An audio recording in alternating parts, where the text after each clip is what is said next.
Hello छात्रों, जय Hind. Jharkhand target में आपका स्वागत है। चलिए, आज का इतिहास का हम लोग का टॉपिक है विदेशी आक्रमण, जो कि आपके आने वाले एग्जाम के लिए बहुत ही ज़्यादा इंपॉर्टेंट रहने वाले हैं ये इतिहास के प्रश्न। चलिए, ज़्यादा नहीं, ये 8 पेज का है। आज मैं 8 पेज जो आपको है ये विदेशी आक्रमण टोटल कंप्लीट करा दूँगा। एक भी प्रश्न आपका नहीं छूटने वाला एग्जाम में। ठीक है, चलिए स्टार्ट करते हैं बिना देरी के। अरबों का आक्रमण तथा उसका प्रभाव टॉपिक है। तो चलिए, पहला प्रश्न क्या देखते हैं। फतेहनामा का दूसरा नाम क्या है? तो चचनामा है। चचनामा ही है फतेहनामा का दूसरा नाम। आपको डिटेल्स भी देख लीजिएगा, देखना चाहें तो नीचे डिटेल्स है। सिंधु पर आरंभिक अरब आक्रमण के समय कहाँ का शासक कौन था? वहाँ का शासक कौन था? सिंधु पर आरंभिक अरब के आक्रमण के समय वहाँ का शासक कौन था? तो दाहिर था। पैगंबर मोहम्मद का संबंध अरबों के किस कबीले से था? कुरैश कबीले से था। कुरैश।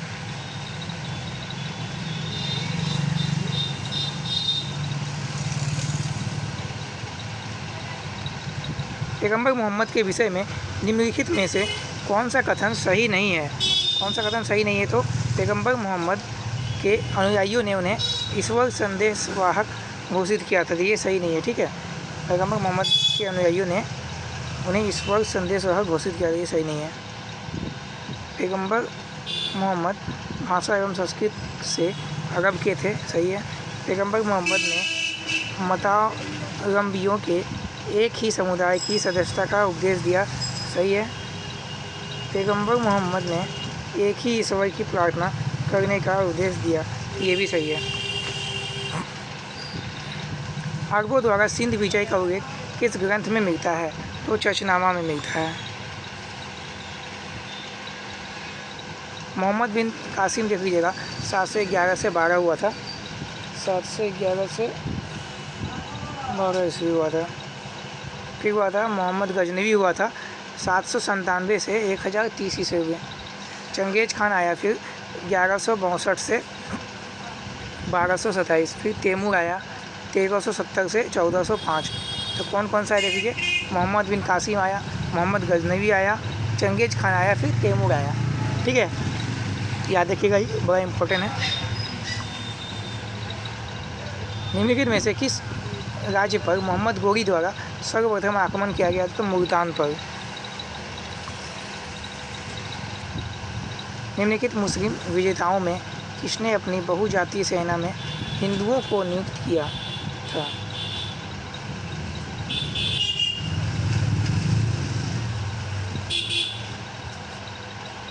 मोहम्मद गजनवी हो जाएंगे।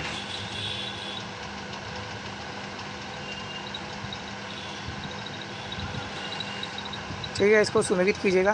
क्या हो जाएगा? ये हो जाएगा बी 1।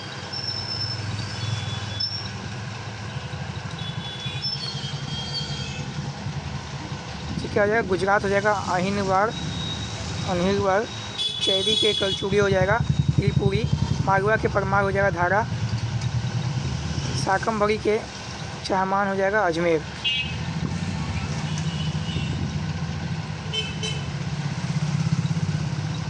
महमूद गजनवी के आक्रमण के समय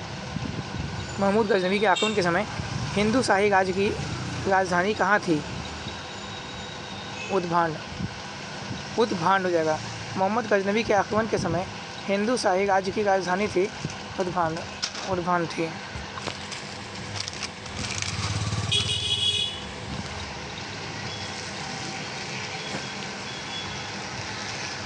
लाहौर में गजनी वंश का अंतिम शासक था कौन? तो खुसरो मगरिक था। लाहौर में गजनी वंश का अंतिम शासक था खुसरो मगरिक। अल-बरूनी के अनुसार कुषाणों के उत्तराधिकारी कौन थे जिन्होंने 10वीं-11वीं सदी में उत्तर भारत पर शासन किया था? तो हिंदू शाही हो जाएगा। अरब यात्री इस्तखरी के बारे में क्या सही नहीं है? वह खुरासान में कार्ख का निवासी था।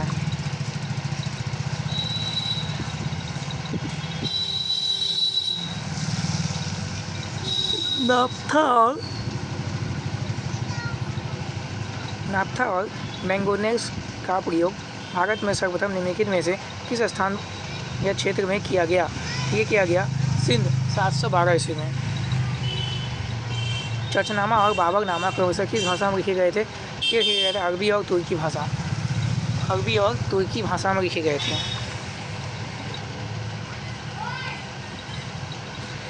चलिए सुमेरित कीजिएगा इसको। शिहाबुद्दीन सुहरावर्दी हो जाएगा, अवारिफ उल मुआरिफ, अल हुजवेरी हो जाएगा, कशफ उल महजूब, इब्ने अरबी हो जाएगा, फुसूस अल हिकाम, सर सैयद अहमद खान हो जाएगा, तहजीब उल अखलाक, अल गजाली हो जाएगा, तहफुत अल फलासिफा।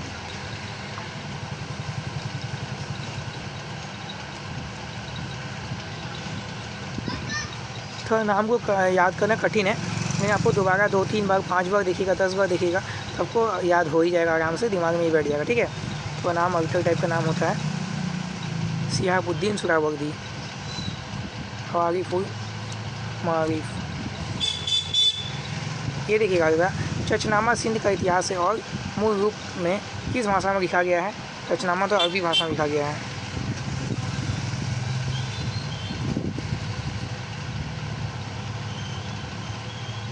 भारत में तुर्क साम्राज्य की स्थापना के साथ ही इतिहास लेखन कला दृढ़ता से स्थापित की गई थी। ये सही है। सल्तनत काल में भारत में कागज उद्योग विकसित हुआ था। सल्तनत काल में ये भी सही है, लेकिन आज जो है ये का व्याख्या नहीं करता है। आंसर हो जाएगा ऑप्शन नंबर बी।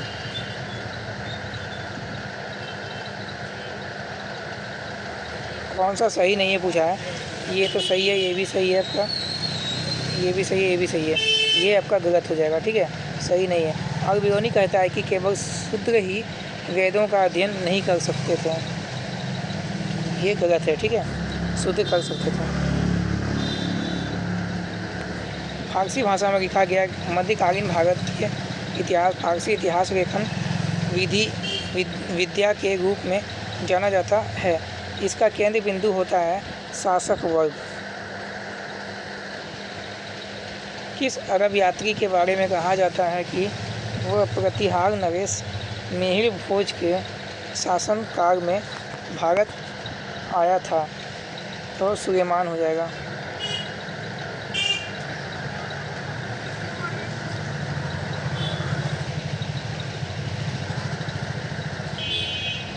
पैगंबर मोहम्मद साहब की जीवनी नाटे मोहम्मदी को किसने संकलित किया? जियाउद्दीन बर्नी ने।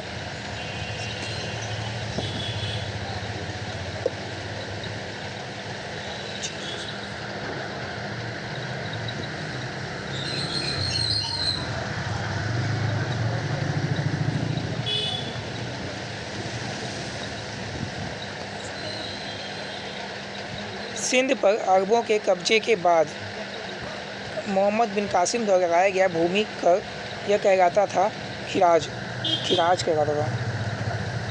निम्नलिखित में से कौन सी ऐतिहासिक रचना भारत में मुस्लिम शासन के प्रारंभ को रेखांकित करती है? चचनामा। चचनामा कहाँ के इतिहास की जानकारी का प्रसिद्ध स्रोत है? सिंध का। भारतवर्ष पर प्रथम मुस्लिम आक्रमणकर्ता थे मोहम्मद बिन कासिम। फतहनामा ग्रंथ का संबंध है अरबों की सिंध विजय से।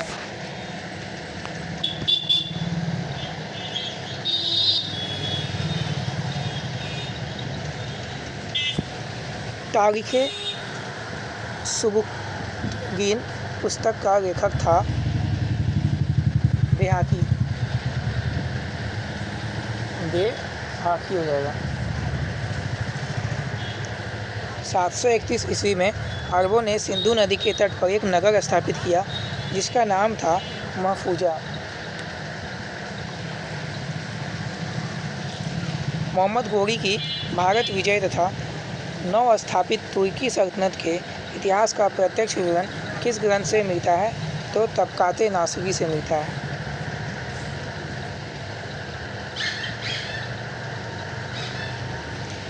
निम्नलिखित में से किस एक स्थान को अरब यात्री ने स्वर्णगिरी कहा है?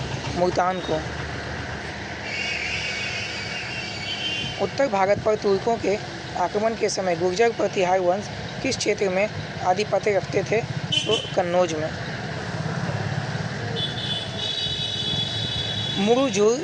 मुरुजुर जहाब का लेखक कौन था? अरम सूरी।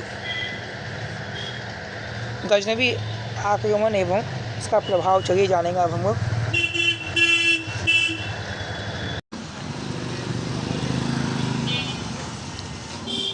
गजनवी आक्रमण और उसका प्रभाव। किताब उल हिंद किस भाषा में लिखी गई है? अरबी भाषा में लिखी गई है किताब उल हिंद। निम्नलिखित में से किस शासक ने महमूद गजनवी के विरुद्ध भारतीय राजाओं का एक संघ बनाया था? तो आनंद पाल और त्रिलोचन पाल।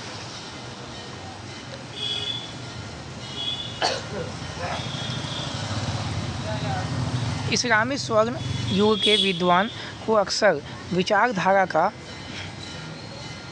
संस्थापक, तुलनात्मक धर्म का जनक और भारत में पहला मानव विज्ञानी कहा जाता है अल-बिरूनी को। तहकीके हिंद सुप्रसिद्ध साहित्यिक कृति किसके द्वारा रचित है? अल-बिरूनी के द्वारा। ठीक है।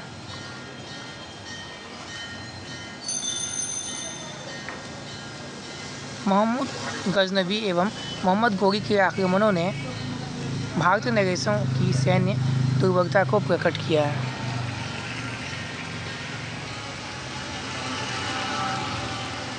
निम्नलिखित में से किसे महमूद गजनवी ने भारतीय उपमहाद्वीप के विषय में लिखने की जिम्मेदारी दी?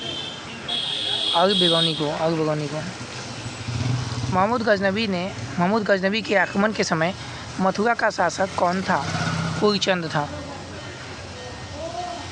शाहनामा का लेखक फिरदौसी निम्नलिखित में से किसके दरबार का राजकवि था? मोहम्मद गजनवी के समय राज दरबार में था वो। ठीक है, मोहम्मद गजनवी के राज दरबार का था राजकवि।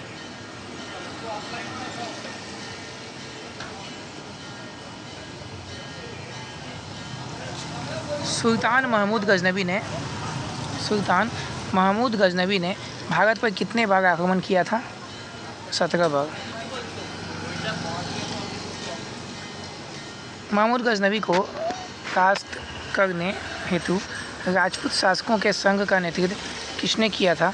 तो इसका डिटेल्स देखिएगा, ऑप्शन गलत है। महमूद गजनवी के विरुद्ध सर्वप्रथम 1009 ईस्वी में हिंदू शाही शासक आनंद पाल ने भारतीय राजाओं का संघ बनाया, परंतु पराजित हो गया। इसके पश्चात उसके उत्तराधिकारी त्रिलोचन पाल ने भी कश्मीर एवं बुंदेलखंड के शासकों के सहयोग से महमूद गजनवी से मुकाबला किया, परंतु वह भी परास्त हुआ।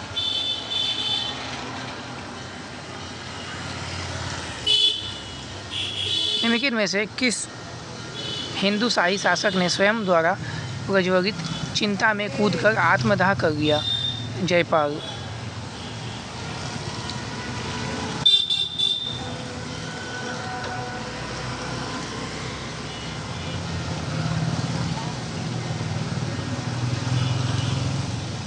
सिंधु नदी के तट पर महमूद गजनवी से पराजित होने वाला भारतीय राजा कौन था? आनंद पाल था।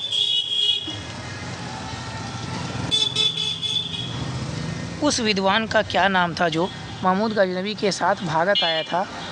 अल-बिरूनी आया था 973 ईस्वी में। निम्नांकित शासकों में से किसने अपने सिक्कों के पृष्ठभाग पर कालिमा का संस्कृत अनुवाद दिया? और व्यक्तमकन मोहम्मद अवतारा। तो ये दिया था महमूद गजनवी ने।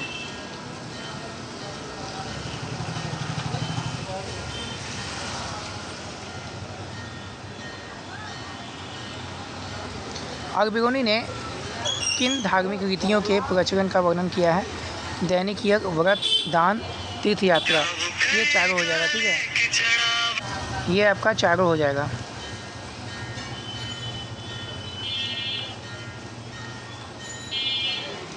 सुल्तान महमूद के भारत विजय का मुख्य स्रोत मुख्य क्या उद्देश्य था? धन संग्रह था। सुल्तान महमूद के भारत विजय का मुख्य क्या उद्देश्य था? तो धन संग्रह था। अधोरेखित विदेशी आक्रमणकारियों में किसने सोमनाथ मंदिर की लूट की थी? मोहम्मद गजनवी।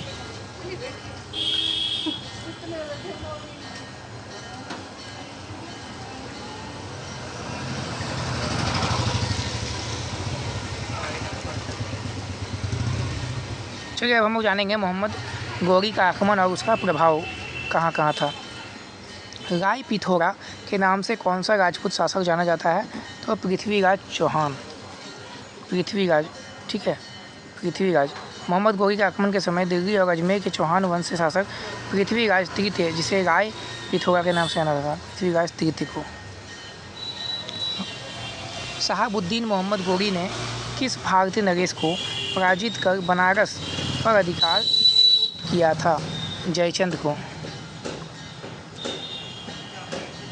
मेरुतुंग की प्रबंध चिंतामणि के अनुसार निम्नलिखित में से किसने मोहम्मद गौरी को हराया था? नाइकी देवी ने। महोबा विजय के बाद पृथ्वीराज चौहान ने वहां का अधिकारी किसे बनाया? तो बनाया था पंजू राय को। निम्नांकित भारतीय नरेशों में से किसने सर्वप्रथम मोहम्मद गौरी को पराजित किया था? तो किया था भीम द्वितीय ने 1178 ईस्वी में। चौहान वंश के ख्यातिनाम शासक पृथ्वीराज तृतीय का सिंहासनारोहण किस स्थान पर हुआ था? तो दिल्ली में हुआ था। गौरी के आक्रमण के समय चालुक्य को सहायता देने के विरुद्ध पृथ्वीराज तृतीय को परामर्श देने वाला मंत्री था कदम्बवास। मोहम्मद गौरी द्वारा परास्त किया गया प्रथम भारतीय शासक कौन था? पृथ्वीराज। 1194 ईस्वी के चंदावर के युद्ध में मोहम्मद गौरी ने किस भारतीय शासक को पराजित किया? तो जयचंद को।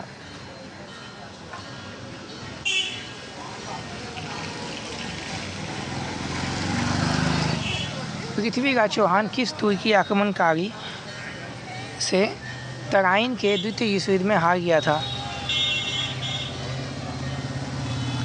मोहम्मद गौरी से। पृथ्वीराज चौहान की राजधानी थी अजमेर। निम्नलिखित में से किस चंडेल शासक ने मोहम्मद गजनवी को संधि के लिए विवश कर दिया था? विद्याधर ने। मोहम्मद गौरी गजनी जाते हुए किसके द्वारा मारा गया? खोखरो द्वारा। किस मुस्लिम शासक के सिक्कों पर लक्ष्मी अंकित की गई थी? मोहम्मद गौरी के। अधोरेखित में किसने भारत में सर्वप्रथम इक्तादारी व्यवस्था का आरंभ किया?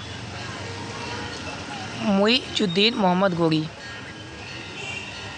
उत्तर भारत पर तुर्कों की विजय का एक महत्वपूर्ण पहलू नगरीय क्रांति थी। यह कथन किसका है? तो एम हबीब। महान कवि फिरदौसी जिसके दरबार की शोभा बढ़ाता था कौन? तो सुल्तान महमूद। निम्नलिखित में से किसने ऐसे सिक्के जारी करने के लिए आदेश दिए जिन पर हिंदू देवी की आकृति अंकित हो? मोहम्मद गौरी। तो आपका आज का यहाँ जो टॉपिक था तो ये समाप्त होता है चोल वंश से। ठीक है, तो चलिए, धन्यवाद, जय हिंद।